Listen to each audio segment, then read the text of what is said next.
Saturday Night Live is a 50-year institution of sketch comedy and live performances, including the biggest names in music through generations. That includes some amazing rock performances that do not get enough attention. Part of the reason for the great SNL performances of yesteryear not being seen as much is NBC and Universal's viciously protective grip on any SNL content to go online, especially on YouTube. But I know I can make a fair use video with clips, so I can talk about 10 great rock performances from Saturday Night Live. So if anyone from NBC, Universal, etc. sees this, please know this is a video meant as a tribute and compliment to everything involved. This is a positive video, and in no way do these clips make it a replacement for watching the actual performances in episodes of SNL. In short, this is a fair use conversation video. Please don't take this down. I know this is fair use. I'm only showing 10 great rock performances here. I know there are more than 10, so leave a comment with some of your favorites. Also, I'm listing these chronologically so that way you know how I'm ordering them. You know how this works. Let's see some great music live from New York. For real, UMG, Universal, NBC, don't take this video down. It's meant to be fun and supportive.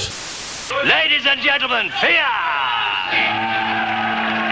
Starting off with a lesser-known performance from a band that isn't a household name, but one that is legendary in SNL lore as well as a hardcore and punk legend. Fear terrifying a studio audience and stage crew is still amazing, and watching it in real time as it unfolds is a feat. Halloween in 1981. John Belushi was a huge fan of Fear out of DC and used his connections and pulled some strings to get Fear to play live on SNL. I'm confident Lorne Michaels and that night's staff didn't love the results. It was chaos.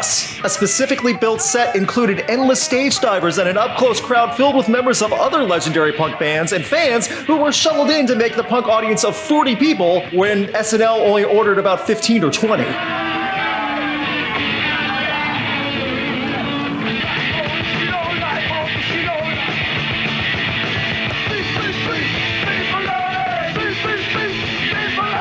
Chaos is an adequate term. At one point, a pumpkin was thrown at Dick Ebersol, and an angry fan grabbed the mic and shouted the F-bomb. All that mixed in with 2 songs in Beef Bologna and New York's Alright, some crowd antagonizing, and the regular studio audience afraid for their lives. Fear easily got banned from Saturday Night Live afterward. SNL and NBC had enough, cut away from the performance early, and just played a pre-recorded Eddie Murphy sketch. That makes Eddie Murphy hardcore way before most punk fans.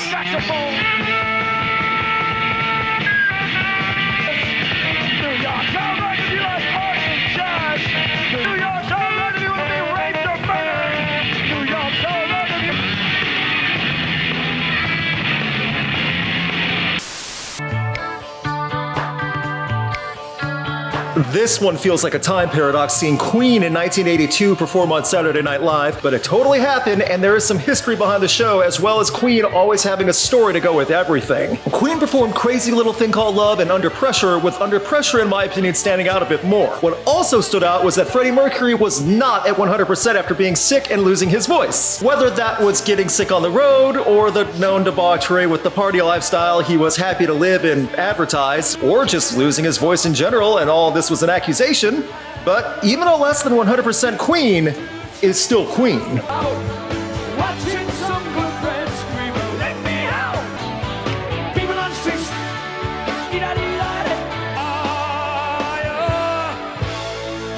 Roger Taylor took over vocal duties in place of David Bowie that night, and everyone made the song soar. This would also be the last United States performance for Freddie Mercury. Looking at it now, not a terrible way to say goodbye to performing live in America. All eyes on you live in New York City with the media all trying to out you, and you just stand there doing what you do best.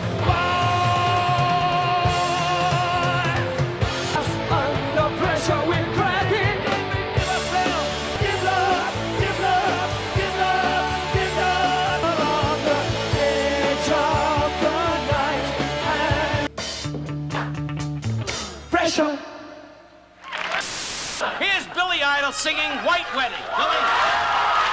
I love the idea of snark leading up to more snark. So in 1984, they had host Lorne Michaels give a special introduction to Billy Idol for 2 performances that night. Something about this just feels perfect, and Billy Idol cemented rock star status in New York. Both performances were killer, but it's hard to find quality footage of Rebel Yell, and White Wedding was done so well on that live set. When MTV was taking off, SNL could see it definitely knew how to get on that attention span, and Billy Idol threw some swagger on camera. Hey, little sister, what have you done to start again?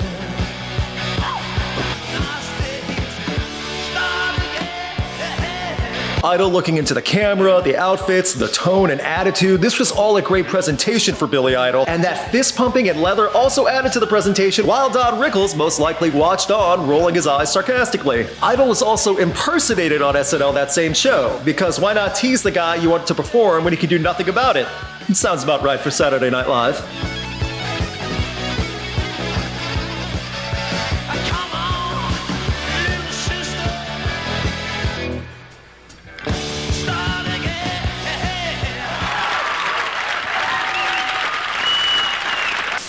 Faith no more!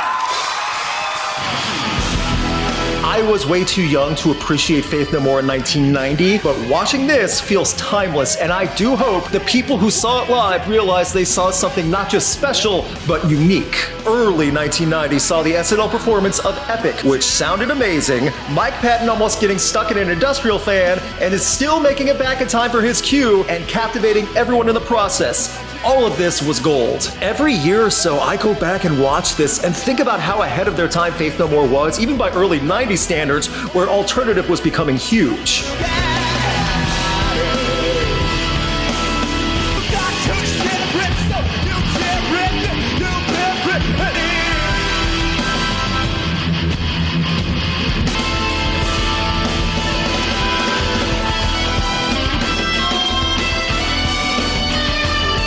We would never see a follow-up, as Faith No More got banned after this. Of all the SNL bannings had over the years, this one really feels the most tame and insignificant. I mean, yeah, he climbed into an industrial fan. There are worse things he could have done on live television, but Faith No More was still banned for, inappropriate fan behavior.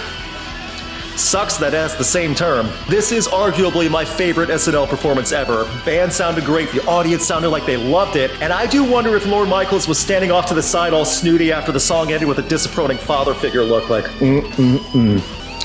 That fan has to be cleaned now.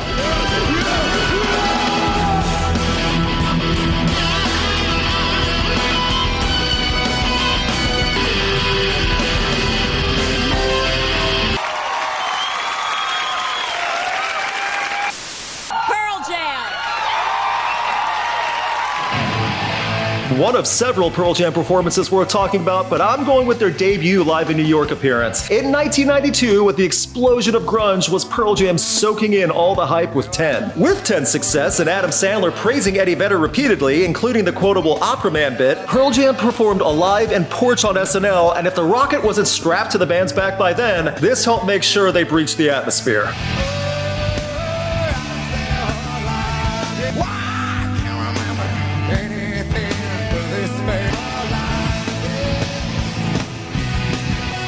Mike and Stone were in the zone while playing the end of Alive. Eddie went into a physical trance while wearing his loser shirt. This was the best spotlight of what grunge could be, while proving it could be fun to hear and see, especially on a live stage. That lightning in a bottle Pearl Jam had in 91 continued through 92, and I think a showcase on Saturday Night Live definitely made everyone appreciate the next big thing out of Seattle. There were many great nights with Pearl Jam on SNL years later, but I always revert to watching their first as their most lively and musically sound.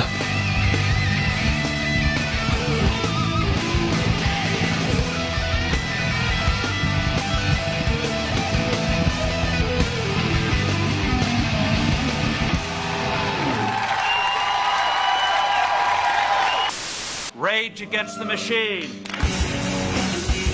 The most controversial performance for rock goes to Rage Against the Machine. The band performed Bulls on Parade, sounded amazing, and to the home audience, everything sounded and looked great, right? The history of this night in '96 is well documented and confirmed by many people. The host that night was billionaire Steve Forbes, who also happened to be running for president at the time. So what better band to have perform alongside Republican billionaire than Rage Against the Machine? After setup and practice, Rage was confirmed to perform live along with upside-down flags on some of the cabinets around the drums. Once Michaels and Mr. Forbes' team saw the US flags upside down though, the monocles popped and they ripped them down moments before Rage went live. Rage did not like that and had to play anyway in moments. All that did was make the band angrier and perform Bulls on Parade even better.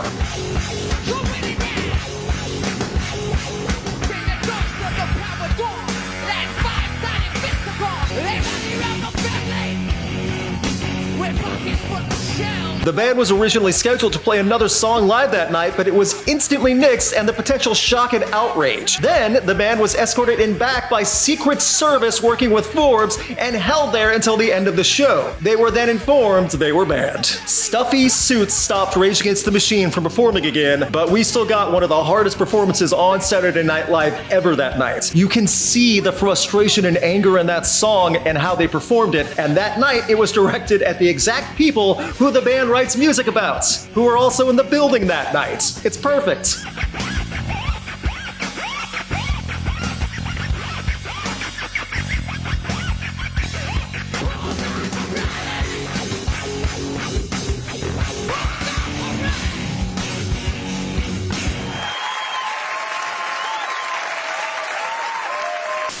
Andrew W.K.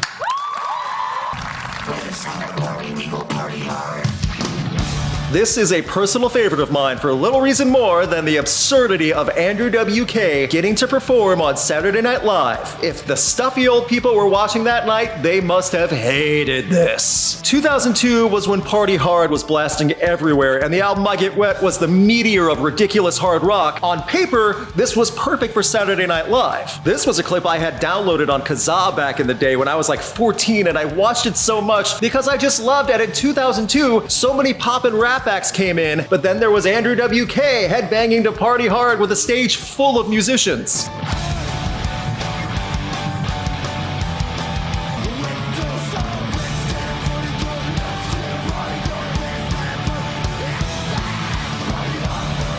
In true SNL fashion, Andrew was pretty sick with a cold, and you can hear it in his voice, and some of the band members had never been on TV before ever, let alone live. So, nice way to break them in with literally the most stressful format possible. Andrew WK also performed the title track of I Get Wet that night. Party Hard and I Get Wet for the SNL audience. I mean, if this isn't peak 2002 SNL shenanigans, I'm not sure what is. The man is having the time of his life on stage, even if he was sick.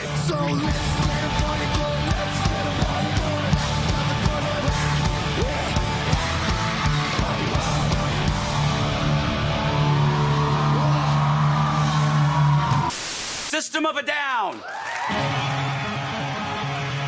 Getting a band like System of a Down on Saturday Night Live was something of a statement in '05, considering politically charged nu metal and metal in general were not beloved by the brass at SNL or NBC. System of a Down performing and screaming through BYOB was definitely going to put people on edge. Regardless of how great System sounded, it was still a one-and-done performance as Darren could not help himself from dropping the live F-bomb.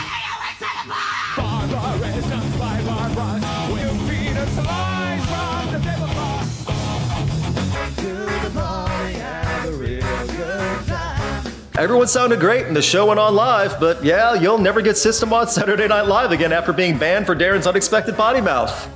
Or expected potty mouth. I don't know. I have to think about it. I mean, they had to have predicted it could happen, right? 2005 would also be the last year for a new System of a Down album anyway, so it's kind of fitting. And if you're going to get banned, might as well make it for a reason that makes sense. Why do they always send the poor? F-bomb. Banned.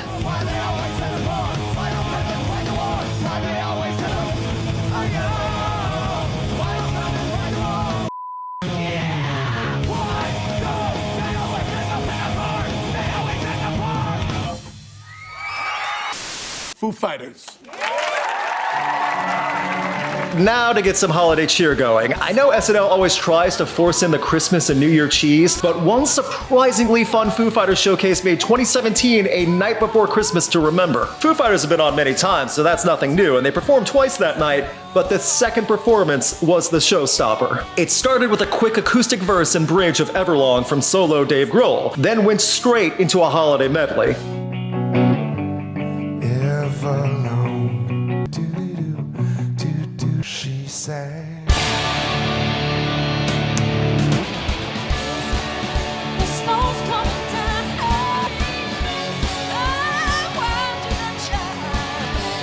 The medley blew everyone away that night, with the great singing from Foo Fighters backups to the Charlie Brown Christmas classic turned into a shredding rock track. The holiday stuff can be fun and not over the top at the same time. The snow and the dancing all added to this as being one of the fun surprises that SNL could have done for a show. And Foo Fighters sounded great with it. Let them make a Christmas album at this point.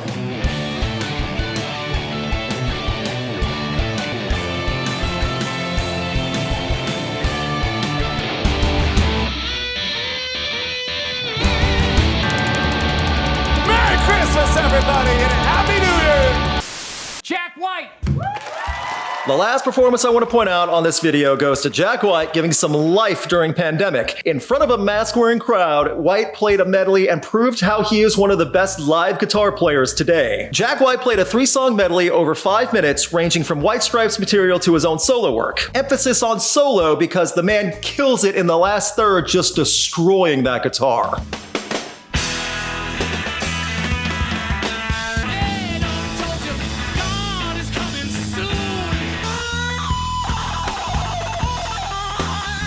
White performed twice on that night and had a tribute to Eddie Van Halen in the first while wearing plaid, which is a great tribute, and even with all that said, the medley still stands out as something fierce and raw with Jack White owning the stage. This is also a man that could come on SNL at any time and make it work. Playing that good will always fit with the show.